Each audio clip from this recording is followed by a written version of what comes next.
ಎಲ್ಲರಿಗೂ ನಮಸ್ಕಾರ. ವಿವಿಧ ವೃತ್ತಿಪರ ಕೋರ್ಸ್ಗಳಿಗೆ ಕರ್ನಾಟಕ ಪರೀಕ್ಷಾ ಪ್ರಾಧಿಕಾರ ಎರಡನೇ ಸುತ್ತಿನ ಫಲಿತಾಂಶವನ್ನು ಪ್ರಕಟಣೆ ಮಾಡಿದೆ. ತಮಗೆಲ್ಲ ಗೊತ್ತಿರುವಂತೆ ಕರ್ನಾಟಕ ಪರೀಕ್ಷಾ ಪ್ರಾಧಿಕಾರ ಎಲ್ಲ ವೃತ್ತಿಪರ ಕೋರ್ಸುಗಳಿಗೆ ಕಂಬೈನ್ಡ್ ಸೀಟ್ ಅಲಾಟ್ಮೆಂಟ್ ಮಾಡ್ತೀವಿ. ಇದು ಸಾಕಷ್ಟು ರಾಜ್ಯಗಳಲ್ಲಿ ಈ ರೀತಿ ಮಾಡಲ್ಲ. ಸಾಕಷ್ಟು ರಾಜ್ಯಗಳಲ್ಲಿ ಇಂಡಿಪೆಂಡೆಂಟ್ ಕೋರ್ಸಿಗೆ ಅವರು ಮಾಡ್ತಾರೆ. ಇದರಿಂದ ಅವರಿಗೆ ಏನು ಅನುಕೂಲ ಆಗ್ತಾಯಿದೆ ಅಂತಂದರೆ, ಅವರು ಟೈಮ್ಲಿ ಎಲ್ಲ ಪ್ರಕ್ರಿಯೆನ ಆಯಾಯ ಕೋರ್ಸಿಗೆ ಮಾಡ್ತಾರೆ. ಅದರಿಂದ ವಿದ್ಯಾರ್ಥಿಗಳಿಗೆ, ಪೋಷಕರಿಗೆ ತೊಂದರೆ ಸಹ ಇದೆ. ಬಟ್ ಕರ್ನಾಟಕ ರಾಜ್ಯದಲ್ಲಿ ಎಲ್ಲ ಕೋರ್ಸುಗಳಿಗೆ ಕಂಬೈನ್ಡ್ ಸೀಟ್ ಅಲಾಟ್ಮೆಂಟ್ ಮಾಡ್ತೀವಿ. ನಮ್ಮ ಸಮಸ್ಯೆ ಏನು ಅನ್ನುವಂಥದ್ದನ್ನು ಮೊದಲು ನಾನು ವಿವರಿಸ್ತೀನಿ. AICT ಅವರು ಇಂಜಿನಿಯರಿಂಗ್ ಕಾಲೇಜುಗಳಿಗೆ ಯಾವ ಸಂದರ್ಭದಲ್ಲಿ ಅಡ್ಮಿಷನ್ಸ್ ಆಗಬೇಕು, ಲಾಸ್ಟ್ ಡೇಟ್ ಯಾವಾಗ ಅಂತ AICTE ಅವರು ಹೇಳ್ತಾರೆ. ಮೆಡಿಕಲ್ಲು ಮತ್ತು ಡೆಂಟಲ್ಲಿಗೆ ಸಂಬಂಧಪಟ್ಟಂತೆ ತಮ್ಗೆ ಗೊತ್ತಿದೆ MCC ಅವರು ಟೈಮ್ ಟೇಬಲನ್ನು ಕೊಡ್ತಾರೆ. ಇದು ಎರಡನ್ನೂ ಅಲೈನ್ ಮಾಡಲಿಕ್ಕೆ ನಮಗೆ ಸಾಕಷ್ಟು ಸಮಸ್ಯೆ ಆಗ್ತಾಯಿದೆ. ಈ ಹಿನ್ನೆಲೆಯಲ್ಲಿ ನಾವು ಇಂಜಿನಿಯರಿಂಗಿಗೆ ಸಂಬಂಧಪಟ್ಟಂತೆ ಎಲ್ಲ ರೆಡಿ ಮಾಡ್ಕೊಂಡಿದ್ದರೂ ಸಹ MCC ಅವರು ಮೆಡಿಕಲ್ಲು ಡೆಂಟಲ್ಲಿಂದು ಟೈಮ್ ಟೇಬಲ್ ಕೊಡಲಿಲ್ಲ ಅನ್ನೋ ಕಾರಣಕ್ಕೆ ನಮ್ಮದು ಫಸ್ಟು ಸುತ್ತಿನ ಒಂದು ಫಲಿತಾಂಶ, ಅಡ್ಮಿಷನ್ಸ್ ಎಲ್ಲ ಡಿಲೇ ಆಯಿತು. ಅಂತಿಮವಾಗಿ ಅದು ಮುಗೀತು. ಕೊನೆಗೆ ಎರಡನೇ ಸುತ್ತಿನ ಫಲಿತಾಂಶಕ್ಕೆ ಸಾಕಷ್ಟು ಸಿದ್ಧತೆಯನ್ನು ನಾವು ಮಾಡಿಕೊಂಡ್ವಿ ಮತ್ತು ಅದಕ್ಕೆ ತಕ್ಕಂತೆ ನಾವು ನಿಮಗೆ ಬಿಟ್ವಿ. ನಾವು ಏನು ಹೇಳಿದ್ವಿ, MCC ಅವರು ಎರಡನೇ ಸುತ್ತಿನ ಮೆಡಿಕಲ್ಲು ಮತ್ತು ಡೆಂಟಲಿಗೆ ಸಂಬಂಧಪಟ್ಟಂತಹ ಫಲಿತಾಂಶ ಬಿಟ್ಟ ನಂತರ ನಾವು ಮಾಕ್ ರಿಸಲ್ಟನ್ನೇ ಬಿಡ್ತೀವಿ. ಅವರು ಫಲಿತಾಂಶವನ್ನು ಬಿಟ್ಟ ನಂತರ ಕ್ವಿಟ್ ಆಗಲಿಕ್ಕೆ ನಾವು ಅವಕಾಶವನ್ನು ಕೊಡ್ತೀವಿ. ಫ್ರೀಯಾಗಿ ಬೇರೆ ರಾಜ್ಯ ಮತ್ತು MCCನಲ್ಲಿ ಮೆಡಿಕಲ್ಲು ಮತ್ತು ಡೆಂಟಲ್ ಸೀಟ್ ಸಿಕ್ಕಿದ್ದಂಥವರು ಕ್ವಿಟ್ ಮಾಡ್ಕೊಳ್ತಾ ಹೋಗಿ ಏನು ಸೀಟ್ಸು ಅವೈಲಬಲ್ ಸಿಗುತ್ತೆ ಅದನ್ನು ಅದೇ ಸುತ್ತಿನಲ್ಲಿ ಹಾಕ್ಕೊಂಡು ನಾವು ರೀರನ್ ಮಾಡಿ ಎರಡನೇ ಸುತ್ತಿನ ಅಂತಿಮ ಫಲಿತಾಂಶವನ್ನು ಕೊಡ್ತೀವಿ ಅಂತ ನಾವು ಈ ಹಿಂದೆ ಭಾಳ ಸ್ಪಷ್ಟವಾಗಿ ತಮಗೆ ಹೇಳಿದ್ವಿ. ಮತ್ತು ಎರಡನೇ ಸುತ್ತಿನಲ್ಲಿ ಚಾಯ್ಸ್ 1 ಮತ್ತು ಚಾಯ್ಸ್ 4 ಮಾತ್ರ ಕೊಡ್ತೀವಿ ಅಂತ ಸಹ ಹೇಳಿದ್ವಿ. ಏನು ರೀಸನ್?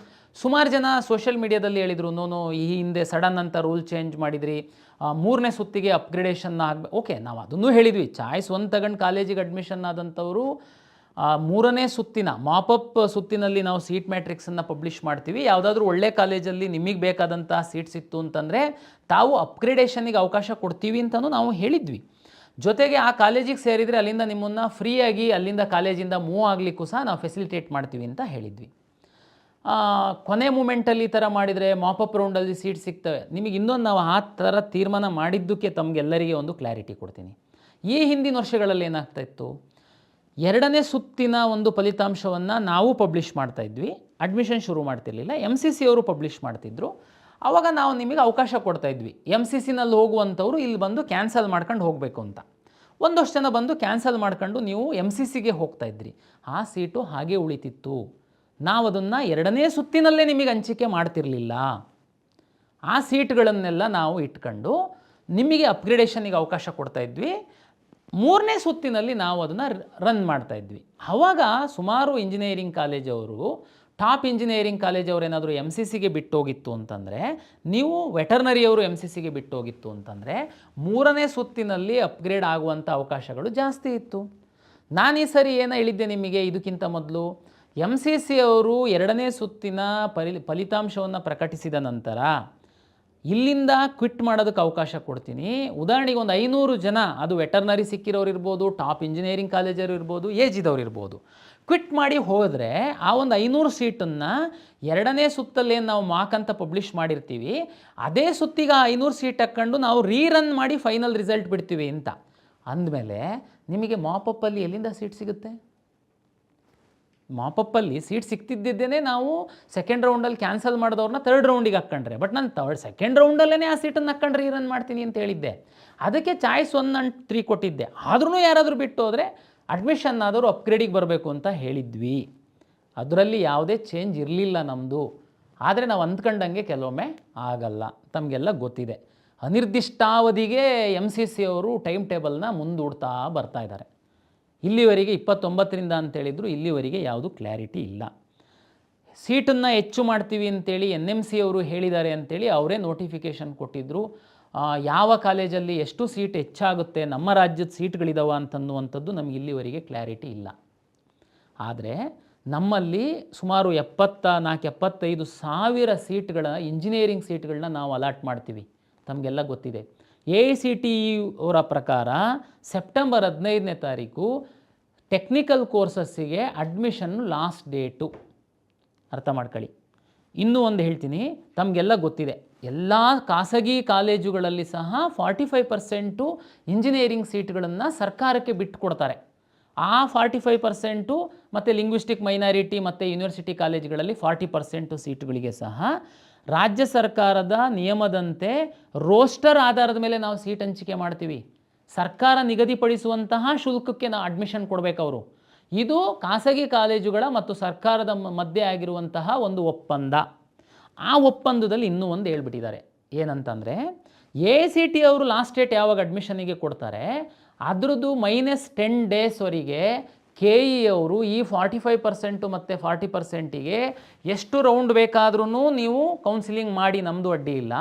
-10 ಡೇಸು ಅಕಸ್ಮಾತ್ ನೀವು ತುಂಬೋದಕ್ಕಾಗಲಿಲ್ಲ ಅಂತಂದರೆ ಆ ಸೀಟ್ಗಳನ್ನು ನೀವು ಕಾಲೇಜಿಗೆ ಹಸ್ತಾಂತರ ಮಾಡಬೇಕು. ಅದನ್ನು ನಾವು ಕಾಲೇಜವರು ಹೇಗೋ ಹುಡುಕಾಡಿ ನಾವು ಹುಡುಗರಿಗೆ ತುಂಬಿಸ್ಕೊಳ್ತೀವಿ, ನಮಗಿಲ್ಲ ಅಂತಂದರೆ ಲಾಸ್ ಆಗುತ್ತೆ ಅನ್ನುವಂಥದ್ದು ಸರ್ಕಾರ ಮತ್ತು ಖಾಸಗಿ ಕಾಲೇಜುಗಳ ಒಕ್ಕೂಟದ ಮಧ್ಯೆ ಆಗಿರುವಂತಹ ಒಪ್ಪಂದ. ಈಗ ಆ ಒಪ್ಪಂದದ ಪ್ರಕಾರ ನಮಗೆ ಸೆಪ್ಟೆಂಬರ್ 15ಕ್ಕೆ AICTE ಅವ್ರ ಲಾಸ್ಟ್ ಡೇಟ್ ಅಂತಂದರೆ 5ನೇ ತಾರೀಕು -10 ಡೇಸು. ಸೆಪ್ಟೆಂಬರ್ 5ಗೆ ಉಳಿಯುವಂಥ ಸೀಟ್ಗಳನ್ನ ಹ್ಯಾಂಡ್ ಓವರ್ ಮಾಡಿ ಅಂತ ಆಲ್ರೆಡಿ ಲೆಟ್ರ್ ಬರೆದುಬಿಟ್ಟಿದ್ದಾರೆ ನಮಗೆ ಅವರು. ನೋಡಿ, ನಮ್ಮ ಸಮಸ್ಯೆ ಈ ರೀತಿ ಇದೆ. ಎಷ್ಟು ಜನ ಈಗ ಜಸ್ಟ್ 27,000 ಅಷ್ಟೇ ಮಕ್ಕಳು ಅಡ್ಮಿಷನ್ ಆಗಿದ್ದೀರಾ, ಉಳಿದವರೆಲ್ಲ ವೆಯ್ಟ್ ಮಾಡ್ತಾಯಿದ್ದೀರಾ ಅಪ್ಗ್ರೇಡೇಷನ್ನು ಮತ್ತೊಂದು ಈ ರೌಂಡಿಗೆ ಬಂದಿದ್ದೀರಾ ನೀವು. ಹಾಗಾಗಿ ನಾನು MCC ಅವರ ಟೈಮ್ ಟೇಬಲ್ಲಿಗೆ ನಾನು ಈ ಎಲ್ಲ ರೌಂಡ್ಗಳನ್ನ ಅಲೈನ್ ಮಾಡಲಿಕ್ಕೆ ಹೋದರೆ ಪ್ರಾಕ್ಟಿಕಲ್ಲಾಗಿ ಈ ಥರದ್ದು ಸಮಸ್ಯೆಗಳಿದೆ. ಇದು ಮಕ್ಕಳಿಗೆ, ಪೇರೆಂಟ್ಸಿಗೆ ಈ ಒಂದು ಸೂಕ್ಷ್ಮತೆಗಳು ತಮಗೆ ಮಾಹಿತಿ ಗೊತ್ತಿರಲ್ಲ, ಅದು ತಮಗೆ ಮಾಹಿತಿ ಇರಲಿಲ್ಲ. ಆದ್ರೂ ನಾವು ಸ್ಟೂಡೆಂಟು ಮತ್ತು ಪೇರೆಂಟ್ಸ್ ಪರನೇ. ಅದಕ್ಕೇ ನಾವು ನಮ್ಮ ಉನ್ನತ ಶಿಕ್ಷಣ ಸಚಿವರು ಸುಧಾಕರ್ ಸರ್ ಅವರು ಎಸ್ಟರ್ಡೇ ನಾವು ಪ್ರಯತ್ನ ಮಾಡ್ತಾ ಇದ್ದಾರೆ AICTE ಅವರಿಗೆ ಅಟ್ಲೀಸ್ಟ್ ಒಂದು 15 ಡೇಸು ನೀವು ಟೆಕ್ನಿಕಲ್ ಕೋರ್ಸಸ್ಸಿಗೆ ಟೈಮನ್ನು ಎಕ್ಸ್ಟೆಂಡ್ ಮಾಡಿ ಅಂತ ರಿಕ್ವೆಸ್ಟನ್ನು ಕಳಿಸಿದ್ದಾರೆ. ಬಟ್ ಆದರೆ ರಿಕ್ವೆಸ್ಟು ಕನ್ಸಿಡರ್ ಮಾಡ್ತಾರೆ ಮಾಡಲ್ಲ ಅನ್ನುವಂಥದ್ದು ನಮಗೆ ಗೊತ್ತಿಲ್ಲ. ಆ ಹಿನ್ನೆಲೆ ಒಳಗಡೆ ನಾವು ಇದು ಎಲ್ಲ ನಾವು ಟೈಮ್ ಟೇಬಲ್ನ ಸೆಟ್ ಮಾಡ್ಕೊಳ್ಬೇಕು. ಇದು ನಮ್ಮ ಒಂದು ಸದ್ಯದ ಒಂದು ಪರಿಸ್ಥಿತಿ ಪ್ರಾಧಿಕಾರದ್ದು. ಇದು ತಮಗೆ ಮಾಹಿತಿಗಿರಲಿ ಅಂತೇಳಿ ನಾನು ತಮಗೆ ಹೇಳ್ತಾ ಇದ್ದೀನಿ. ಈಗ ಈ 2ನೇ ಸುತ್ತಿನ ಫಲಿತಾಂಶ ಪ್ರಕಟಣೆಯಾಗಿದೆ. ಭಾಳಷ್ಟು ವಿದ್ಯಾರ್ಥಿಗಳು ಭಾಳಷ್ಟು ಗೊಂದಲದಲ್ಲಿ ಇದ್ದೀರಾ. ಯಾಕೆ ಅಂತಂದರೆ ಮೆಡಿಕಲ್ ಸೀಟ್ ಜಾಸ್ತಿ ಆಗುತ್ತೆ, ಎಷ್ಟು ಜಾಸ್ತಿ ಆಗುತ್ತೆ ಏನು ಅಂತ ಗೊತ್ತಿಲ್ಲ. ಅದಕ್ಕೆ ನಾನು ನಿಮಗೆ ಕ್ಲಾರಿಟಿ ಕೊಡೋದಕ್ಕೆ ನಾನು ಇಚ್ಛೆ ಪಡ್ತೀನಿ. ಒಂದು, ತಮಗೆಲ್ಲ ಗೊತ್ತಿರುವಂತೆ ಮೆಡಿಕಲ್ಲು ಡೆಂಟಲ್ಲಿಗೆ ಸಂಬಂಧಪಟ್ಟಂತೆ ಈ ಹಿಂದೆ ನಾನು ಹೇಳ್ದಂತೆಯೇ ಮಾಕ್ ಆರ್ ಪ್ರಾವಿಷನಲ್ ರಿಸಲ್ಟನ್ನು ಪಬ್ಲಿಷ್ ಮಾಡಿದ್ದೀನಿ. ಡಿ ಕೆಟಗರೈಜೇಷನ್ ಎಲ್ಲದೂ ಮಾಡಿನೇ ಪಬ್ಲಿಷ್ ಮಾಡಿರುವಂಥದ್ದು. ನಿಮಗೀಗ ಏನು ಸೀಟ್ ಸಿಕ್ಕಿದೆ ಅದು 100% ನಿಮಗೆ ಖಾತ್ರಿನೇ, ನೋ ಡೌಟ್. ಇನ್ನೂ ನಿಮಗೆ ಸೀಟು ಕರ್ನಾಟಕದ ಮೆಡಿಕಲ್ ಕಾಲೇಜುಗಳಲ್ಲಿ ಈಗಿರುವಂಥ ಕಾಲೇಜುಗಳಲ್ಲಿ ಸೀಟು ಜಾಸ್ತಿ ಆದರೆ, MCC ರಿಸಲ್ಟು ಪಬ್ಲಿಷ್ ಮಾಡಿದ ಮೇಲೆ ಕೆಲವು ಮಕ್ಕಳು ಬಿಟ್ಟೋದರೆ ಆ ಸೀಟ್ಗಳನ್ನೂ ಸಹ ನಾನು ಹಾಕಿಕೊಂಡು ಮಾರ್ಕ್ ಮತ್ತು ಪ್ರಾವಿಷನಲ್ ರಿಸಲ್ಟ್ ಈಗೇನು ಪಟ್ಟಿ ಪಬ್ಲಿಷ್ ಮಾಡಿದ್ದೀನಿ ಅದನ್ನು ನಾನು ರೀರನ್ ಮಾಡ್ತೀನಿ. ಅಂದರೆ ನೀವು ಮೆಡಿಕಲ್ ಸೀಟಿಗೆ ಪಡೆದಿರುವಂಥವರು ಇನ್ನೂ ಮೇಲಿನ ಸ್ಥಾನಕ್ಕೇ ಹೋಗ್ತೀರಾ, ಕೆಳಗೆ ಬರಲ್ಲ ಅಂತನ್ನುವಂಥದ್ದು ಅದು ಸತ್ಯ. ಯಾಕೆಂತಂದರೆ ನಾವು ಈಗ ಹೊಸದಾಗಿ ಏನು ಯಾರಿಗೂ ಒಳಗಡೆ ಬಿಡಲ್ಲ ಅನ್ನೋ ಕಾರಣಕ್ಕೋಸ್ಕರ ನಿಮ್ಮ ಸ್ಥಾನ ಅಂತೂ ಭದ್ರ ಆಗಿದೆ ಒಂದು ಸೀಟು ಅಂತನ್ನುವಂಥದ್ದು. ಈಗ ಆಯುಷು ಮತ್ತು ಉಳಿದಂಥ ಇಂಜಿನಿಯರಿಂಗ್ ಇತರೆ ಕೋರ್ಸ್ಗಳಿಗೆ ನಾವು ಏನು ಶುರು ಮಾಡ್ತಾಯಿದ್ದೀವಿ, ಈಗ ಅಡ್ಮಿಷನ್ ಪ್ರಕ್ರಿಯೆನ ಶುರು ಮಾಡಬೇಕು. ನನ್ನ ಈ ಹಿಂದಿನ KE ನಿರ್ದೇಶನದ ಪ್ರಕಾರ ಚಾಯ್ಸ್ 1 and 4 ಮಾತ್ರ ಇತ್ತು. ಅದು ಯಾಕೆ ಕೊಟ್ಟಿದ್ವಿ, ಯಾಕೆ ಅನಿವಾರ್ಯತೆ ಇತ್ತು ಅನ್ನುವಂಥದ್ದು ನಾನು ಈಗಾಗಲೇ ತಮಗೆ ಎಕ್ಸ್ಪ್ಲೈನ್ ಮಾಡಿದ್ದೀನಿ. ಅದೇ ಸ್ಟ್ಯಾಂಡನ್ನು ನಾವು ಮುಂದುವರಿಸುವಂಥದ್ದಕ್ಕೆ ಸಾಧ್ಯ ಇದೆಯಾ? ಇವತ್ತಿನ ಪರಿಸ್ಥಿತಿಯಲ್ಲಿ ನನಗೆ ಸ್ವಲ್ಪ ಕಷ್ಟ ಇದೆ. ಕಾರಣ ಏನು ಅಂತಂದರೆ, ಆಯುರ್ವೇದ ಕಾಲೇಜುಗಳದ್ದು ಸೀಟ್ ಮ್ಯಾಟ್ರಿಕ್ಸನ್ನು ಅವರು ಎಷ್ಟು ಪ್ರಯತ್ನ ಮಾಡಿದ್ರು ಅವರು ಕೊಟ್ಟರು, ಸೆಕೆಂಡ್ ರೌಂಡಿಗೆ ಫಸ್ಟ್ ಕೊಟ್ಟಿದ್ದಾರೆ. ಒಂದಷ್ಟು ನರ್ಸಿಂಗ್ ಕಾಲೇಜುಗಳು ಸಹ ಸೆಕೆಂಡ್ ರೌಂಡಿಗೆ ಅವರು ನಮಗೆ ಕೊಟ್ಬಿಟ್ಟಿದ್ದಾರೆ. ಈ ಕಾರಣಕ್ಕೋಸ್ಕರ ನಾವು ಚಾಯ್ಸ್ 1 and 4 ಕೊಡುವಂಥದ್ದು, ಕೇವಲ ಚಾಯ್ಸ್ 1 and 4 ಕೊಡುವಂಥದ್ದು ವಿದ್ಯಾರ್ಥಿಗಳ ಹಿತದೃಷ್ಟಿಯಿಂದ ಸೂಕ್ತ ಅಲ್ಲ ಅಂತ ನಾವು ತೀರ್ಮಾನಕ್ಕೆ ಬಂದಿದ್ದೀವಿ. AICTE ಅವರು ಕಟ್ ಆಫ್ ಡೇಟ್ ಇರೋದ್ರಿಂದ ನಮಗೆ ಸ್ವಲ್ಪ ಭಯ ಸಹ ಇದೆ. ಬಟ್ ಸ್ಟಿಲ್ ನಾವು ವಿದ್ಯಾರ್ಥಿಗಳ ದೃಷ್ಟಿಯಿಂದ ಚಾಯ್ಸ್ 1 and 4 ಮಾತ್ರ ಕೊಟ್ಟರೆ ನಿಮಗೆ ಸ್ವಲ್ಪ ತೊಂದರೆ ಆಗುತ್ತೆ ಅನ್ನುವಂತಹ ಕಾರಣಕ್ಕೆ 2ನೇ ಸುತ್ತಿನ ಫಲಿತಾಂಶದ ನಂತರ ಮೆಡಿಕಲ್ಲು ಡೆಂಟಲ್ಲು ಹೊರತುಪಡಿಸಿ ಉಳಿದ ಎಲ್ಲ ಕೋರ್ಸುಗಳಿಗೆ ಈ ಹಿಂದೆ ಇದ್ದಂತೆ ಚಾಯ್ಸ್ 1, 2, 3, 4 ನಾವು ಕೊಡ್ತಾಯಿದ್ದೀವಿ. ಹಾಗಾಗಿ ನೀವು ಏನು ಚಿಂತೆ ಮಾಡುವಂತಹ ಅಗತ್ಯ ಇಲ್ಲ. ಆದರೆ ಎಲ್ಲಿ ಜಾಗರೂಕರಾಗಿರಬೇಕು ಅಂತನ್ನುವಂಥದ್ದು ಪ್ರಾಧಿಕಾರದ ವತಿಯಿಂದ ಒಂದು ವಿನಂತಿ. ನಿಮಗೆ ಚಾಯ್ಸ್ 1, 2, 3, 4 ಅಂತನ್ನುವಂಥ ತಮಗೆಲ್ಲರಿಗೂ ಗೊತ್ತಿದೆ. ಆದರೆ ಈ ರೌಂಡಿನ ಚಾಯ್ಸ್ 1, 2, 3, 4 ಅಂತನ್ನುವಂಥ ಸೂಕ್ಷ್ಮವಾಗಿ ನಾನು ತಮಗೆ ಹೇಳಲಿಕ್ಕೆ ಇಚ್ಛೆಪಡ್ತೀನಿ. ಚಾಯ್ಸ್ 1 ತುಂಬ ಖುಷಿ ಇದೆ, ಯಾಕೆ ಡಿ ಕ್ಯಾಟಗರೈಸೇಷನ್ ಎಲ್ಲ ಆಗಿದೆ, ಕೆಲವರಿಗೆಲ್ಲ ಒಳ್ಳೆ ಸೀಟು ಸಿಕ್ಕಿರ್ಬೋದು, ನಿಮ್ಮ ಅದಕ್ಕಿಂತ ಹೈಯರ್ ಆಪ್ಷನ್ಸ್ ಇಲ್ಲದೇ ಇರ್ಬೋದು. ನಿಮ್ಮ ಒಂದು ಉದ್ದೇಶನೇ ಗುರಿನೇ ಒಂದು ಯಾವುದೋ ಕಾಲೇಜಲ್ಲಿ ಒಂದು ಸೀಟ್ ಪಡಿಬೇಕು ಅಂತಿತ್ತು, ಅದು ಈಗ ಸಿಕ್ಬಿಟ್ಟಿದೆ. ದಯಮಾಡಿ ತಾವು ಚಾಯ್ಸ್ 1 ಹಾಕಿ ಕಾಲೇಜ್ ಸೀಟ್ ಕನ್ಫರ್ಮೇಷನ್ ಚಾಯ್ಸ್ 1 ಹಾಕಿ ಹಣ ಕಟ್ಟಿ ಸೀಟ್ ಕನ್ಫರ್ಮೇಷನ್ ಸ್ಲಿಪ್ಪನ್ನು ಡೌನ್ಲೋಡ್ ಮಾಡ್ಕೊಳ್ಳಿ, ಕಾಲೇಜಿಗೆ ಹೋಗಿ ಅಡ್ಮಿಷನ್ ಆಗಿ. ಈಗ ಸಿಕ್ಕಿರುವಂಥದ್ದು ನನಗೆ ಖುಷಿ ಇದೆ, ಆದರೆ ನನ್ನ ಮೇಲಿನ ಇನ್ನೊಂದಷ್ಟು ಆಪ್ಷನ್ಗಳು ನನ್ನಲ್ಲಿದೆ. ಅವ್ರು ಯಾರಾದ್ರೂ ಬಿಟ್ಕೊಡ್ತು ಅಂತಂದರೆ ನಾನು ಆ ಕೋರ್ಸಿಗೆ ಹೋಗುವಂಥದ್ದಕ್ಕೆ ನಾನು ಇಚ್ಛೆ ಪಡ್ತೀನಿ ಅಂತ ಅನ್ನುವಂಥವರು ದಯಮಾಡಿ ಚಾಯ್ಸ್ 2 ಹಾಕಿ ಆ ಕೋರ್ಸು ಫೀಸು ಅಂದರೆ ಚಾಯ್ಸ್ 2 ಈಗ ಯಾವ ಸೀಟ್ ಸಿಕ್ಕಿದೆ ಅದರದ್ದು ಕೋರ್ಸ್ ಫೀಸ್ ಏನಿದೆ ಆ ಕೋರ್ಸ್ ಫೀಸನ್ನು ತಾವು ಕಟ್ಟಬೇಕಾಗುತ್ತೆ. ಚಾಯ್ಸ್ 2 ಹಾಕ್ತೀರಾ, ಕೋರ್ಸ್ ಫೀಸನ್ನು ಕಟ್ತೀರಾ. ಆದರೆ ನೀವು ಕಾಲೇಜಿಗೆ ಹೋಗಿ ಅಡ್ಮಿಷನ್ ಆಗುವಂಥದ್ದಿರಲ್ಲ, ತಾವು ವೆಯ್ಟ್ ಮಾಡ್ತೀರಾ. ಚಾಯ್ಸ್ 3 ಆ್ಯಕ್ಚುಲಿ ಚಾಯ್ಸ್ 3 2ನೇ ರೌಂಡಲ್ಲಿ ಕೊಡುವಂಥದ್ದು ಆ್ಯಕ್ಚುಲಿ ಹೇಳಬೇಕು ಅಂತಂದರೆ ಹಿಂದಿನ ವರ್ಷದ ನಮ್ಮ ಅನುಭವದ ಪ್ರಕಾರ ಸೂಕ್ತ ಅಲ್ಲ. ಕೆಲವರು ತಮಾಷೆಗೋಸ್ಕರ ಚಾಯ್ಸ್ 3 ಹಾಕಿ ಏನೂ ಅವ್ರದ್ದು ನಮ್ಮ ಹತ್ರ ಇರಲ್ಲ, ಲಾಸ್ಟ್ ಮೂಮೆಂಟಲ್ಲಿ ಅವರು ಈ ಕಡೆ ರೆಸ್ಪಾಂಡ್ ಮಾಡದೇ ಇಲ್ಲದೆ ಕಾಲೇಜಿಗೆ ಸೀಟ್ ಬಿಟ್ಟುಕೊಟ್ಟಂಥ ಉದಾಹರಣೆಗಳಿದ್ದಾವೆ. ಆದರೂ ಸಹ ನಾವು ಯಾರೋ ಕೆಲವರು ಮಾಡಿರುವಂಥದ್ದಕ್ಕೆ ಎಲ್ಲ ವಿದ್ಯಾರ್ಥಿಗಳಿಗೆ ನಾವು ಒಂದೇ ಸಮಾನವಾಗಿ ನೋಡುವಂಥದ್ದು ಸೂಕ್ತ ಅಲ್ಲ ಅಂತ ಅಂದ್ಕೊಂಡು ಚಾಯ್ಸ್ 3 ಸಹ ಕೊಡ್ತಾಯಿದ್ದೀವಿ. ಆದರೆ 10,000 ರೂಪೀಸ್ ಕಾಶನ್ ಡೆಪಾಸಿಟ್ ಕಟ್ಟಿ ಅಂತ ನಾನು ರಿಕ್ವೆಸ್ಟ್ ಮಾಡ್ತಾಯಿದ್ದೀನಿ. ಚಾಯ್ಸ್ 3 ಯಾರು ಹಾಕ್ತೀರಾ ಕಾಶನ್ ಡೆಪಾಸಿಟ್ ತಾವು ಕಟ್ಟಬೇಕು. ಚಾಯ್ಸ್ 1 ಹಾಕಿರೋರು ನಮ್ಮ ಲಿಸ್ಟಿಂದ ಹೊರಗಡೆ ಹೋಗಿರ್ತಾರೆ. ಚಾಯ್ಸ್ 2 ಹಾಕಿರುವಂಥವ್ರು ನೆಕ್ಸ್ಟು ಅಪ್ಗ್ರೇಡ್ ಆಗಲಿಲ್ಲ ಅಂತಂದರೆ ಆ ಸೀಟಿಗೆ ತಾವು ಹೋಗಿ ಅಡ್ಮಿಷನ್ ಆಗಲೇಬೇಕು. ಆವಾಗ ಯಾವುದೂ ಅವಕಾಶ ಇರಲ್ಲ ತಮಗೆ ಬಿಟ್ಕೊಡೋದಕ್ಕೆ. ಇಲ್ಲ ಅಂತಂದರೆ ನೀವು course fees plus 5 times penalty ಕಟ್ಟಿ ಸೀಟನ್ನು ಕ್ಯಾನ್ಸಲ್ ಮಾಡ್ಕೊಳ್ಳುವಂಥ ಪನಿಷ್ಮೆಂಟ್ ಇದೆ. ಚಾಯ್ಸ್ 3 ಹಾಕಿರೋರೆ 10,000 ಅಲ್ಲ ಕಟ್ಟನ, ನೋ, 10,000 ಕಾಶನ್ ಡೆಪಾಸಿಟ್ ಕಟ್ಟುವಂಥದ್ರ ಜೊತೆಗೆ ಚಾಯ್ಸ್ 3 ಅವರು ಚಾಯ್ಸ್ 3 ಅಂದ್ರೇನು, ಈಗ ನಿಮಗೆ ಸಿಕ್ಕಿರುವಂಥದ್ದು ನಿಮ್ಮ ಖಾತೆಯಿಂದ ಸೀಟು ಬಿಟ್ಟು ಹೋಗುತ್ತೆ, ಉಳಿದಂಥ ಎಲ್ಲ ಆಪ್ಷನ್ಸ್ಗಳಿರುತ್ತೆ. 10,000 ಕೊಟ್ಬಿಟ್ಟು ಸುಮ್ಮನೆ ಕೂರುವಂಥದ್ದಲ್ಲ, ನೀವು ನೆಕ್ಸ್ಟ್ ರೌಂಡಲ್ಲಿ ಕಂಪಲ್ಸರಿ ಅಡ್ಮಿಷನ್ಸ್ ಇದೆ.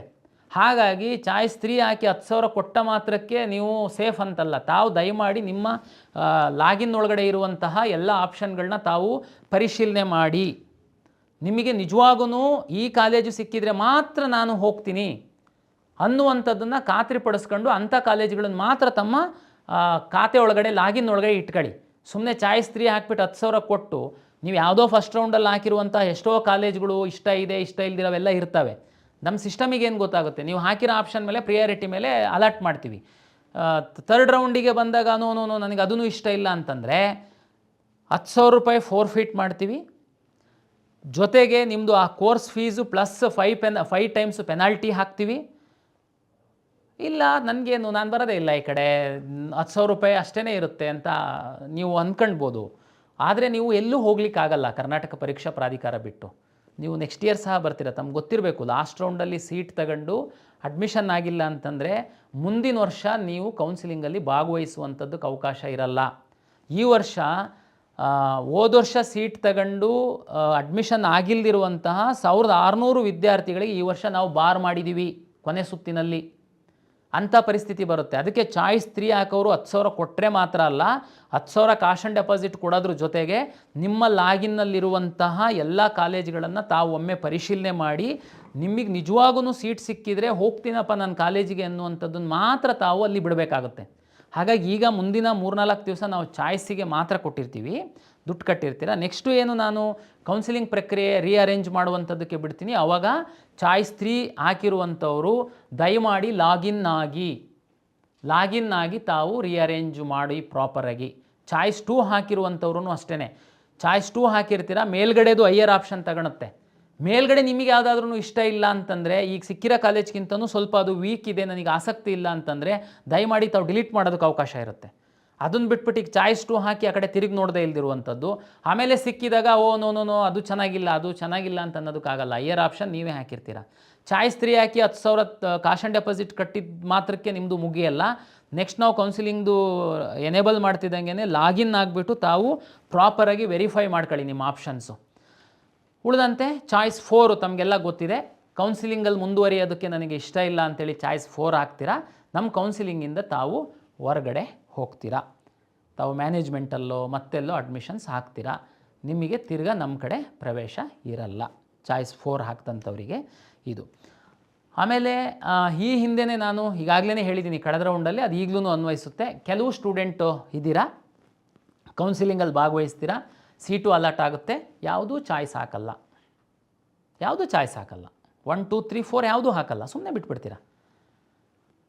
ಆಮೇಲೆ ಸ್ವಲ್ಪ ಹುಡುಗರು ಇಲ್ಲಿ KEಗೆ ಬರ್ತೀರಾ, ಎಲ್ಲ ಟೈಮ್ ಮುಗಿದ ಮೇಲೆ ನಾನು ಯಾವುದೂ ಚಾಯ್ಸ್ ಹಾಕಿಲ್ಲ, ಸುಮ್ಮನೆ ಅಲ್ಲಿ ಇರೋ ಕಡೆ ಎಲ್ಲ ಹೋಗಿ ಹೇಳ್ಕೊಂಡು ಓಡಾಡ್ತೀರಾ. ನೋಡಿ ನಂದು ಓಪನ್ ಆಗ್ತಾ ಇಲ್ಲ, ಸರ್ವರ್ ಎರರು ಏನಿಲ್ಲ, ಇಲ್ಲಿ KEನಲ್ಲಿ ನಮಗೆ ಹೆಲ್ಪ್ ಮಾಡ್ತಾ ಇಲ್ಲ ಅಂತ. ಆಮೇಲೆ ಫೈನಲಿ ನಮ್ಮ ಹತ್ರ ಬಂದು ನೋಡಿದರೆ ನೀವು ಕಳೆದ ಸುತ್ತಿನಲ್ಲಿ ಸಮಯದೊಳಗಡೆ ನಾವು 2-3 ಸರಿ ಎಕ್ಸ್ಟೆಂಡ್ ಮಾಡಿದರೆ ಸಹ ತಾವು ಯಾವುದು ಚಾಯ್ಸ್ ಹಾಕಿಲ್ಲ. ನಾವೇನೇ ನಿಮ್ಮನ್ನು ಹೊರಗಡೆ ಕಳಿಸ್ಕೊಟ್ಟಿದ್ವಿ. ಸುಮಾರು ಕಳೆದ ಸುತ್ತಿನಲ್ಲಿ 4,500 ವಿದ್ಯಾರ್ಥಿಗಳನ್ನ ನಾವೇನೇ ಹೊರಗಡೆ ಕಳಿಸ್ಕೊಟ್ಟಿದ್ವಿ. ಕೊನೆಗೆ ಸುಮಾರು ವಿದ್ಯಾರ್ಥಿಗಳು ಬಂದರು, ಜೆನ್ಯೂನ್ ಅಂತಂದ. ಕೊನೆಗೆ ಒಂದು 800ರಷ್ಟು ವಿದ್ಯಾರ್ಥಿಗಳು ಮತ್ತೆ ಅವರು 750 ಕಟ್ಟಿ ಲಾಗಿನ್ ಹಾಕೋದಕ್ಕೆ ಅವಕಾಶ ಮಾಡಿಕೊಟ್ವಿ. ಆದರೆ ಈ ಸುತ್ತಲ್ಲಿ ಖಂಡಿತ ನಾವು ಅದಕ್ಕೆ ಅವಕಾಶ ಮಾಡಿಕೊಡಲ್ಲ. ಸೀಟ್ ಸಿಕ್ಕಿರೋ ಎಲ್ಲ ವಿದ್ಯಾರ್ಥಿಗಳಿಗೆ 1 2 3 4 ಚಾಯ್ಸ್ ಕೊಡ್ತಾಯಿದ್ದೀವಿ. ದಯಮಾಡಿ ಚಾಯ್ಸ್ ಹಾಕಿ, ಇಲ್ಲ ಅಂತಂದರೆ ಚಾಯ್ಸ್ ಯಾವುದು ಹಾಕಿಲ್ಲ ನಾವೇ ನಿಮ್ಮನ್ನು ಹೊರಗಡೆ ಕಳಿಸ್ತೀವಿ. ಇನ್ನೊಂದು ಕೆಟಗರಿ ವಿದ್ಯಾರ್ಥಿಗಳಿದ್ದೀರಾ, ಚಾಯ್ಸ್ 1 ಹಾಕ್ತೀರಾ. ನಾವೇನು ಹೇಳಿದ್ದೀವಿ, ಚಾಯ್ಸ್ 1 ಹಾಕಿದರೆ ದುಡ್ಡು ಕಟ್ಟಿ ಸೀಟ್ ಕನ್ಫರ್ಮೇಷನ್ ಸ್ಲಿಪ್ಪನ್ನು ಡೌನ್ಲೋಡ್ ಮಾಡ್ಕೊಂಡು ನಿಗದಿತ ಸಮಯದಲ್ಲಿ ಕಾಲೇಜಿಗೆ ಹೋಗಿ ನಿಮ್ಮ ಒಂದು ಮುಖವನ್ನು ಸಿಸ್ಟಮಲ್ಲಿ ತೋರಿಸಿ ಲಾಗಿನ್ ಓಪನ್ ಆಗುತ್ತೆ, ನಿಮಗೆ OTP ಬರುತ್ತೆ, ಅದನ್ನು ತೋರಿಸಿ ಅಲ್ಲೇ ಅಡ್ಮಿಷನ್ ಪ್ರಕ್ರಿಯೆ ಮಾಡಿ ನಿಮಗೆ ಒಂದು ಅಡ್ಮಿಷನ್ ಆರ್ಡ್ರ್ ಕೊಡ್ತಾರೆ. ಅಲ್ಲಿಗೆ ನಿಮ್ಮದು ಅಡ್ಮಿಷನ್ ಪ್ರಕ್ರಿಯೆ ಮುಗಿದಿದೆ ಅಂತ. ಕೆಲವು ವಿದ್ಯಾರ್ಥಿಗಳು ಚಾಯ್ಸ್ 1 ಹಾಕಿದ್ದೀರಾ, ದುಡ್ಡು ಕಟ್ಟಿಲ್ಲ, ದುಡ್ಡು ಕಟ್ಟಿದ್ದೀರಾ, ಸೀಟ್ ಕನ್ಫರ್ಮೇಷನ್ ಸ್ಲಿಪ್ ಡೌನ್ಲೋಡ್ ಮಾಡ್ಕೊಂಡಿಲ್ಲ, ಸೀಟ್ ಕನ್ಫರ್ಮೇಷನ್ ಸ್ಲಿಪ್ ಡೌನ್ಲೋಡ್ ಮಾಡ್ಕೊಂಡಿದ್ದೀರಾ, ಕಾಲೇಜಿಗೆ ಹೋಗಿಲ್ಲ. ಎಂತ ಮಾಡೋದು ನಾನು ಇಂಥವರಿಗೆ? ಇಷ್ಟು ಎಲ್ಲ ನಾವು ಎಜುಕೇಟ್ ಮಾಡಿದ್ದೀವಿ. ಸಾಕಷ್ಟು ಯೂಟ್ಯೂಬ್ ಚಾನಲ್ ಅವರು ಎಜುಕೇಟ್ ಮಾಡ್ತಾ ಇದ್ದಾರೆ. ಏನು ನೀವು ಚಾಯ್ಸ್ 1 ಹಾಕೋ ತನಕ ನಿಮಗೆ ಬುದ್ಧಿ ಇದೆ ಅಂತಂದರೆ ಅದ್ರ ಮುಂದಿಂದು ಹೋಗಬೇಕು ಅನ್ನುವಂಥ ಸಹ ನಿಮಗೆ ಜ್ಞಾನ ಇದೆ.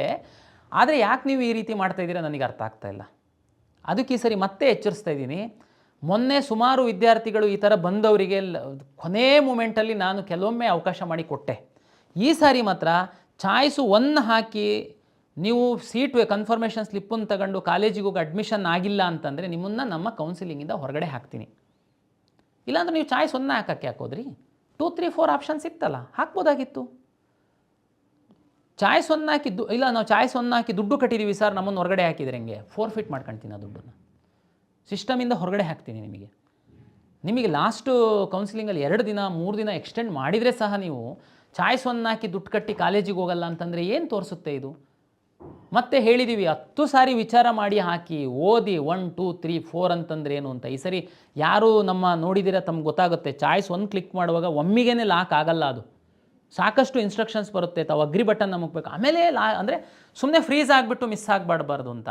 ಇಷ್ಟು ಎಲ್ಲ ನಾವು ಅವಕಾಶ ಮಾಡಿ ಕೊಟ್ಟು ಸಹ ನೀವು ಈ ಥರ ಮಾಡ್ತು ಅಂತಂದರೆ ಅದಕ್ಕೆ ನಾವು ಲಕ್ಷಾಂತರ ವಿದ್ಯಾರ್ಥಿಗಳು ಆನ್ಲೈನಲ್ಲಿ ಕೌನ್ಸಿಲಿಂಗಲ್ಲಿ ಭಾಗವಹಿಸ್ತಿರ್ತಾರೆ. ಒಬ್ಬರು ಇಬ್ಬರು ವಿದ್ಯಾರ್ಥಿಗಳ ಮನಸ್ಸಲ್ಲೇನಿದೆ ಅಂತನ್ನುವಂಥದ್ದು ನಾನು ತಿಳ್ಕೊಳ್ಳಿಕ್ಕೆ ಆಗಲ್ಲ. ಹಾಗಾಗಿ ನಮ್ಮ ಇನ್ಸ್ಟ್ರಕ್ಷನ್ಸನ್ನು ಓದಿ ಆ ರೀತಿ ತಾವು ಫಾಲೋ ಮಾಡಬೇಕು ಅಂತನ್ನುವಂಥದ್ದು ಎಲ್ಲ ವಿದ್ಯಾರ್ಥಿಗಳು ಮತ್ತು ಪೋಷಕರಿಗೆ ನಾನು ವಿನಂತಿಯನ್ನು ಮಾಡ್ಕೊಳ್ತೀನಿ. ಹಾಗಾಗಿ ಚಾಯ್ಸೇ ಹಾಕಿಲ್ಲ, ಹೊರಗಡೆ ಹಾಕ್ತೀನಿ. ಚಾಯ್ಸು 2 ಹಾಕಿ ಕೋರ್ಸ್ ಫೀಸ್ ಕಟ್ಟಲ್ಲ, ಹೊರಗಡೆ ಹಾಕ್ತೀನಿ. ಚಾಯ್ಸ್ 3 ಹಾಕಿ 10,000 ಕಾಶ್ ಆನ್ ಡೆಪಾಸಿಟ್ ಕಟ್ಟಲ್ಲ, ಹೊರಗಡೆ ಹಾಕ್ತೀನಿ.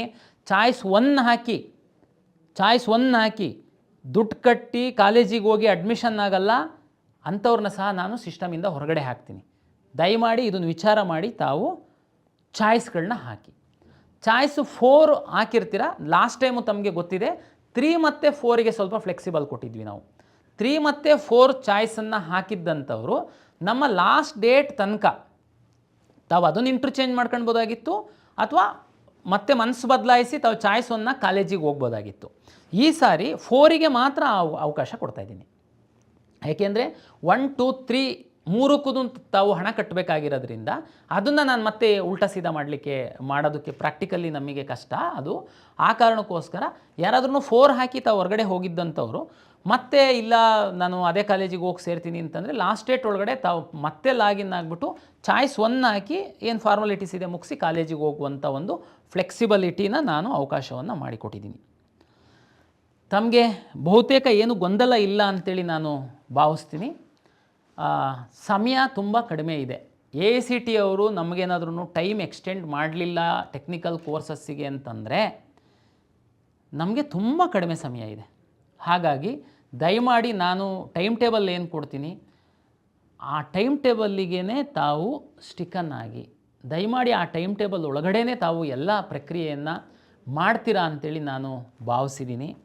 ಹಾಗಾಗಿ ಮೆಡಿಕಲ್ಲು ಮತ್ತು ಡೆಂಟಲ್ ವಿದ್ಯಾರ್ಥಿಗಳು ತಮಗೆ ಮಾಕ್ ಆರ್ ಪ್ರಾವಿಷನಲ್ ಅಂತೇಳಿ ನಾನು ಪಬ್ಲಿಷ್ ಮಾಡಿದ್ದೀನಿ. ತಾವು ಅದನ್ನು ನೋಡಿ ಖುಷಿಪಡಿ ಸೀಟ್ ಸಿಕ್ಕಿದ್ದಂಥವರು ಸಮಾಧಾನವಾಗಿ MCC ಅವರ ಒಂದು ಸುತ್ತು ಶುರುವಾಗ ತನಕ ಅವರ ರಿಸಲ್ಟ್ ಬರೋ ತನಕ ಸಮಾಧಾನವಾಗಿರಿ. ನಿಮಗೆ ಯಾವ ಒಂದು ಪ್ರಕ್ರಿಯೆಗಳಿಲ್ಲ, ಹಣ ಕಟ್ಟುವಂಥದ್ದು, ಕ್ಯಾನ್ಸಲ್ ಮಾಡಿಕೊಳ್ಳುವಂಥದ್ದು, ಅದು ಯಾವುದಕ್ಕೂ ಈಗ ಅವಕಾಶ ಇಲ್ಲ.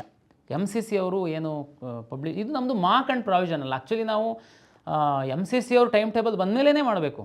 ಬಟ್ ನಾವು ಕಂಬೈನ್ ಮಾಡಲಿಕ್ಕೂ ಕರ್ನಾಟಕದಲ್ಲಿ ನಾವು ಮಾಡಿ ಅದಕ್ಕೇ ಮಾಕ್ ಆರ್ ಪ್ರಾವಿಷನಲ್ ಅಂತ ಹೇಳಿದ್ದೀವಿ ಮೆಡಿಕಲ್ ಮತ್ತು ಡೆಂಟಲ್ ಅವರಿಗೆ. ಹಾಗಾಗಿ ತಮ್ಮದು ಯಾವುದೂ ಕೆಲಸಗಳಿರಲ್ಲ. ತಾವು ಇನ್ನೊಂದು 1 ವಾರಗಳ ಕಾಲ ತಾವು ಸಮಾಧಾನವಾಗಿರಿ, ತಮಗೆ ಯಾವುದು ಕೆಲಸ ಇಲ್ಲ ಅಂತೇಳಿ ಹೇಳ್ತಾ MCC ಅವರು ಶೆಡ್ಯೂಲ್ ಕೊಟ್ಟ ಮೇಲೆ ಕರ್ನಾಟಕ ಕಾಲೇಜುಗಳಲ್ಲಿ ಮೆಡಿಕಲ್ ಸೀಟು ಜಾಸ್ತಿ ಆದಮೇಲೆ ಯಾವುದಾದ್ರೂ ಹೊಸ ಕಾಲೇಜಿಗೆ ಏನಾದ್ರೂ ಸೀಟ್ಗಳು ಬಂದರೆ ಸಣ್ಣ ಪುಟ್ಟ ಬದಲಾವಣೆಗಳನ್ನ ನಾವು ಮಾಡಬೇಕಾಗುತ್ತೆ. ಅದನ್ನು ಖಂಡಿತ ನಾನು ತಮಗೆ ತಿಳಿಸ್ಕೊಡ್ತೀನಿ.